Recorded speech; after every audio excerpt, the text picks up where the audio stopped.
जगह रेडिएशन फैल गया था, इसलिए इंसानों का पृथ्वी पर जिंदा रहना मुश्किल ही नहीं नामुमकिन हो गया था। लेकिन इस पृथ्वी पे अभी भी एक लड़की जिंदा बची थी, जिसने रास्ता ढूंढ निकाला था अपने आप को जिंदा रखने का। उस लड़की का नाम है एन। लेकिन एन की जिंदगी तब बदलती है जब उसे एक और जिंदा इंसान मिलता है। कहानी की शुरुआत होती है और हम एक वीरान शहर को देखते हैं और हमें पता लगता है कि इस पूरे शहर में इंसानों का नामो निशान मिट चुका है और हर तरफ सिर्फ और सिर्फ सन्नाटा है। तभी यहाँ पर हम एन को देखते हैं और एन कितने समय से अकेली अपनी जिंदगी यहाँ पे बिता रही है। वो हर जगह घूमती है और जहाँ भी उसे खाना मिलता है वो उसे ले लेती है। और एन के साथ हमेशा ही उसका कुत्ता होता है और बाकी जानवरों से बचने के लिए वो एक बंदूक का इस्तेमाल करती है। और एन की जिंदगी ऐसे ही बीत रही होती है और वो ऐसे ही रूटीन के साथ अपनी जिंदगी बिताती है। लेकिन एक दिन जब वो घर वापस आ रही होती है तभी उसे रास्ते पे एक वैन नजर आता है। फिर वो वैन के करीब जाती है तब उसे अंदर बहुत सारी दवाइयाँ नजर आती है। तभी उसका कुत्ता भौंकने लगता है और एन देखती है कि यहाँ पे किसी इंसान के पैरों का निशान है, इसलिए एन भी डर जाती है और वो अपने कुत्ते के साथ जाकर के छुप जाती है। तभी वो यहाँ पे एक इंसान को देखती है जिसने रेडिएशन सूट पहना हुआ है। इस आदमी का नाम है लूमिस और लूमिस एक रिसर्च इंजीनियर है और वो इस पूरे जगह की तफ्तीश कर रहा था। इसीलिए वो अपना सूट उतारने लगता है क्योंकि उसे पता लग गया है कि इस जगह पर रेडिएशन नहीं है। इसीलिए वो बहुत ही ज्यादा खुश हो जाता है और वो खुली हवा में सांस लेता है और खुशी में चिल्लाता है और यहाँ से आगे बढ़ जाता है एक झरने की तरफ कि वहाँ पर वो जाकर के नहा सके। इसलिए वो झरने के अंदर जाता है और नहाने लगता है। तभी एन भागती हुई वहाँ पे पहुँचती है और एन को पता है कि ये पानी कहाँ से आ रहा है और ये पानी रेडिएशन से भरा हुआ है। इसीलिए एन परेशान हो जाती है और वो लूमिस को कहती है कि तुम्हें इसमें नहीं नहाना चाहिए। तभी लूमिस यहाँ पे देखता है एन को और वो चौंक जाता है। फिर वो अपनी बंदूक उठाता है और एक गोली हवा में चलाता है और एन पे बंदूक तान देता है और कहता है कि बाकी लोग कहाँ पे। तब एन कहती है कि मैं बिल्कुल अकेली हूँ और ये पानी रेडियो एक्टिव है, इसलिए अगर तुम जल्दी बाहर नहीं आए तब तुम्हारी जान जा सकती है। इसीलिए अब लूमिस बाहर निकल जाता है और वो भागने लगता है। लेकिन अब धीरे धीरे उस रेडिएशन का असर इस पे हो रहा है, इसीलिए लूमिस को उल्टियाँ होने लगती है। फिर वो अपने वैन के पास आता है और एक इंजेक्शन निकालता है और एन को कहता है कि वो उसे इंजेक्शन लगाए। फिर एन उसे इंजेक्शन लगा देती है।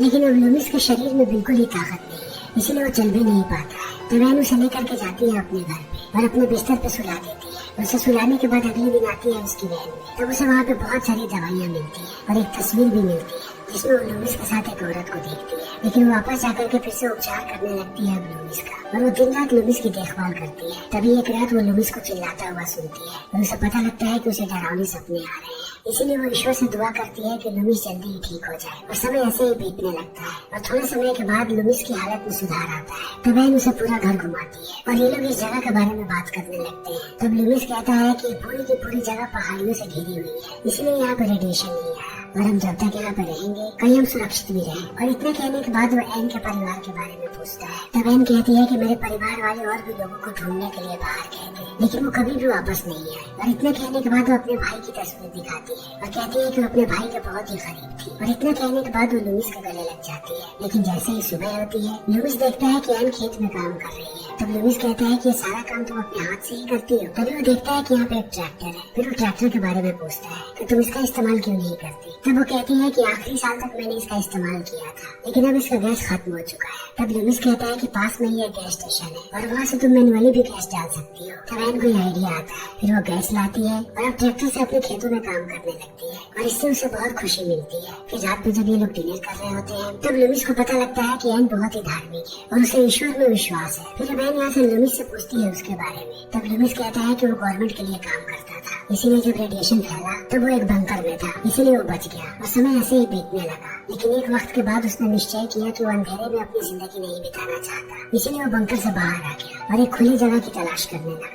तब यहाँ पे एन लूमिस से पूछती है कि मैंने एक लड़की के साथ तुम्हारी तस्वीर देखी। फिर लूमिस कहता है कि वो लड़की कभी मेरी गर्लफ्रेंड हुआ करती थी। और इतने कहने के बाद ये दोनों अपने अपने कमरे में चले जाते हैं।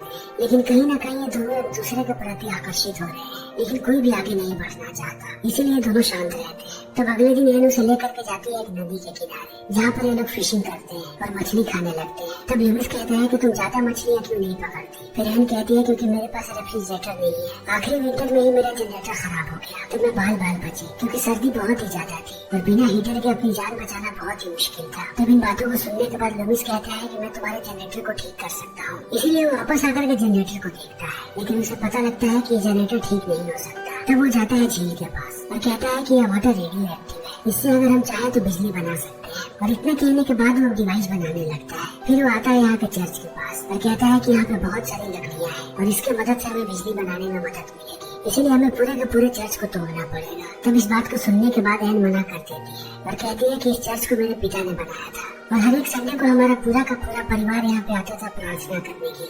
इसलिए मैं बहुत ही ज्यादा जुड़ाव महसूस करती हूँ इस चर्च से। फिर इन सारी बातों को सुनने के बाद अब कहीं न कहीं लुमिस भी शांत होने लगता है और वो इंतजार करने लगता है कि वो कब बहन को मना पाएगा इस काम के लिए। फिर समय ऐसे ही बीतने लगता है और ये दोनों ऐसे ही खेतों में काम करते रहते हैं और धीरे धीरे इनकी दोस्ती और भी ज्यादा गहरी होने लगती है। तभी एक दिन एन देखती है कि लुमिस गायब हो गया है, इसीलिए वो उसे ढूंढने लगती है और ढूंढती हुई पहुँचती है एक मिनी मार्ट में। तब वो देखती है कि लुमिस ने बहुत सारी मिठाइयाँ खाई है और उसके साथ साथ बहुत ही ज्यादा शराब पी लिया है। इसलिए बहन उसे लेकर के घर आने लगती है और घर आने के बाद उसके कपड़े उतारने लगती है। तब लुमिस उस पर चिल्लाने लगता है और कहता है कि मेरे कभी भी करीब मत आना और मुझे छूने की तो कोशिश कभी भी मत करना और मुझे तुम्हारी मदद भी नहीं चाहिए। और इतना कहने के बाद वो उसे भगा देता है।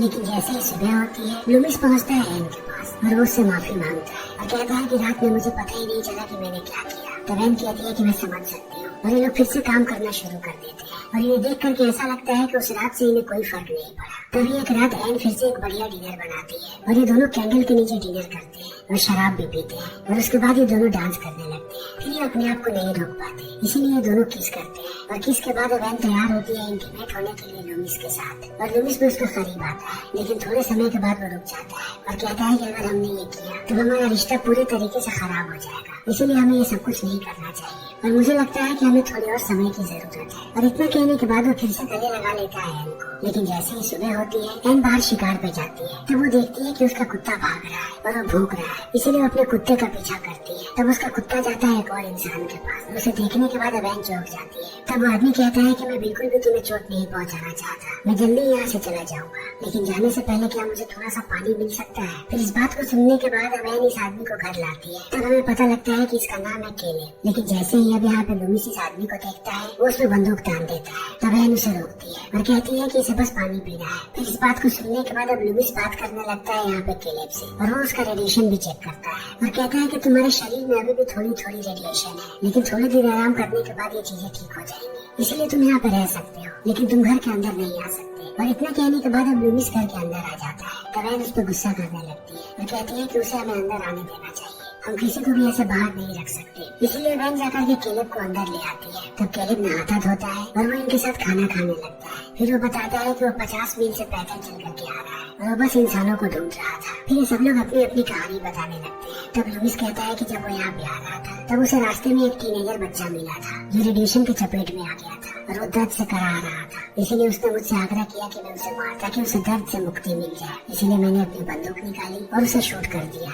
फिर केलेब वगैरह पे अपनी कहानी बताता है और कहता है कि वो एक माइन में काम कर रहा था जब ये सब कुछ हुआ। फिर बहुत सारे लोग माइन के अंदर ही फंस गए, लेकिन जैसे जैसे समय बीतने लगा सारे लोग पागल होने लगे और वो एक दूसरे को मारने लगे। और एक वक्त ऐसा आया जब उन लोगों ने सबको मार दिया। तभी इनका खाना खत्म हो जाता है और अब केलेब को पूरा घर दिखाने लगती है और ये दोनों एक साथ बड़ा खुश नजर आते हैं और लुमिस इन सारी चीजों को देख करके चल रहा होता है। इसलिए वैन को कहता है कि तुम्हें उसके इतना करीब नहीं जाना चाहिए, हमें उस आदमी के बारे में कुछ भी नहीं पता, इसीलिए वो कुछ भी हो सकता है। फिर इसी बात में इन दोनों के बीच बहस होने लगती है और गुस्से में आकर के लुमिस बता देता है कि जिस लड़की को उसने मारा था वो एन का भाई था। इसीलिए वैन टूट जाती है और वो फूट फूट करके रोने लगती है। लेकिन जैसे ही सुबह होती है लुमिस और केलेब निकलते हैं बाहर शिकार पे। तब केलेब यहाँ पे लुमिस से कहता है कि मैंने सुना है कि दक्षिण की तरफ कुछ लोग अभी भी जिंदा बचे हैं। लेकिन लुमिस इन बातों को खारिज कर देता है और उसे नहर दिखाता है और कहता है कि मैं यहाँ से बिजली बनाने की कोशिश कर रहा हूँ। तभी ये लोग अपने शिकार को देखते हैं और दोनों उस पर गोलियां चलाते हैं, लेकिन ये चूक जाते हैं। लेकिन जब ये वापस आ रहे होते हैं तब इन्हें फिर से वही नजर आता है। इसीलिए इस बार वो इस जीव को मार गिराते हैं और उसे लेकर के घर आ जाते हैं। फिर ये तीनों बैठ करके डिनर कर रहे होते हैं।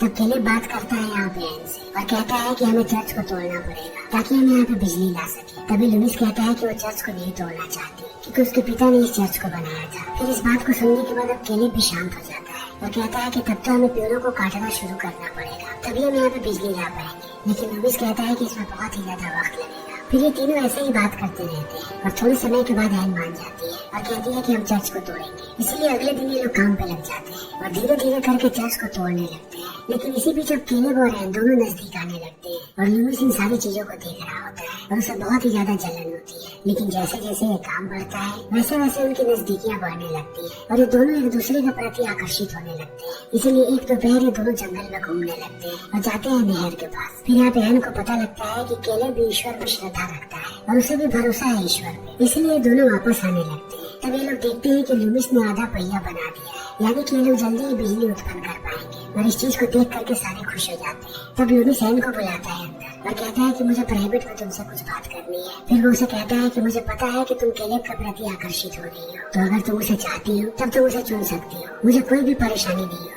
और मैं तुम दोनों के बीच नहीं आना चाहूंगा। फिर इन सारी बातों को सुनने के बाद एन कंफ्यूज होने लगती है और अब वो डिसाइड नहीं कर पाती कि वो क्या करे। इसलिए वो कहती है कि मुझे पता नहीं कि मेरी फीलिंग्स किसके लिए है, और इतना कहने के बाद वो चली जाती है। तब अगले दिन ये लोग फिर से काम पे लग जाते हैं और अगले 3 दिन तक ये लोग झील पे काम करते रहते हैं। फिर ये सोचते हैं कि इन्हें थोड़ी रेस्ट की जरूरत है, इसीलिए रात में ये तीनों एक साथ डिनर करते हैं और खूब हंसी मजाक करते हैं। फिर ये निश्चय करते हैं कि ये नदी पे नहाने जाएंगे, इसीलिए ये लोग नदी पे आकर के नहाने लगते हैं। लेकिन जब इन्हें ठंड लगती है तब ये वापस जाने का निश्चय करते हैं।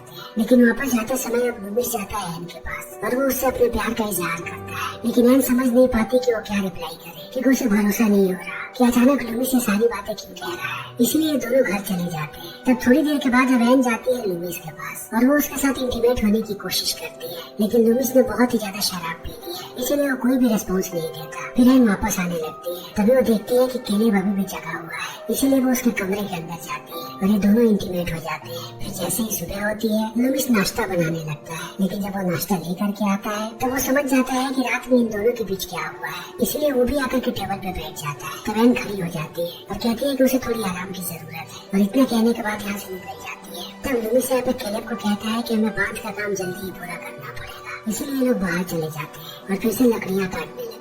तब लूमिस बार बार बात करने की कोशिश करता है यहाँ पे केलेब से, ताकि वो रात के बारे में जान सके। तब केलेब कहता है कि तुम बस चल रहे हो। तब यहाँ से अब लूमिस को गुस्सा आने लगता है केलेब पे। फिर वो पहिया बनाता है और फिर से ये लोग पहुँच जाते हैं झील के पास और सारी चीजों को लगाने लगते हैं। और केलेब रेडिएशन सूट पहन करके ऊपर चढ़ जाता है और वो सारी चीजों को फिक्स करने लगता है और उस रस्सी को नीचे लूमिस ने पकड़ रखा है। फिर थोड़े समय के बाद अब इनका एक्सपेरिमेंट सफल हो जाता है, इसीलिए दोनों बहुत ही ज्यादा खुश हो जाते हैं और केलेब नीचे उतरने लगता है। तभी उसका पैर फिसलता है और वो बीच में ही लटक जाता है, लेकिन उसकी रस्सी को अभी तक लूमिस ने पकड़ रखा है और लूमिस रस्सी को खींचने लगता है। लेकिन एक वक्त के बाद अब लूमिस रुक जाता है और वो केलेब की आंखों में देखता है और केलेब भी यहाँ पे लूमिस को देखता है और केलेब समझ जाता है कि लूमिस क्या करना चाहता है। तब केलेब मुस्कुराता है और वो उसे इशारा करता है कि अगर वो उसे मारना चाहता है तो वो उसे मार करके अपने प्यार को पूरा करे। और अब ये सीन यहीं पर खत्म हो जाता है और थोड़े समय के बाद हम लूमिस को देखते हैं जो घर वापस आता है। तब उसके पास एन आती है और उससे माफी मांगती है और कहती है कि हम अपने रिश्ते में कभी भी क्लैरिटी नहीं ला पाए और कल रात जो कुछ भी हुआ मैं उसके लिए तुमसे माफी मांगना चाहती हूँ। मैं बहुत ही ज्यादा कंफ्यूज थी और मुझे समझ में नहीं आ रहा था कि मैं क्या कर रही थी, लेकिन अब लूमिस उसे बीच में ही रोक देता है और कहता है कि केलेब चला गया। तब एन कहती है कि वो कहाँ चला गया। फिर केलेब कहता है कि मुझे पता नहीं, उसने रेडिएशन सूट लिया और यहाँ से निकल गया। तब इन बातों को सुनने के बाद एन दौड़ती हुई बाहर जाती है और वो हर तरफ केलेब को ढूंढती है, लेकिन उसे केलेब कहीं नहीं मिलता।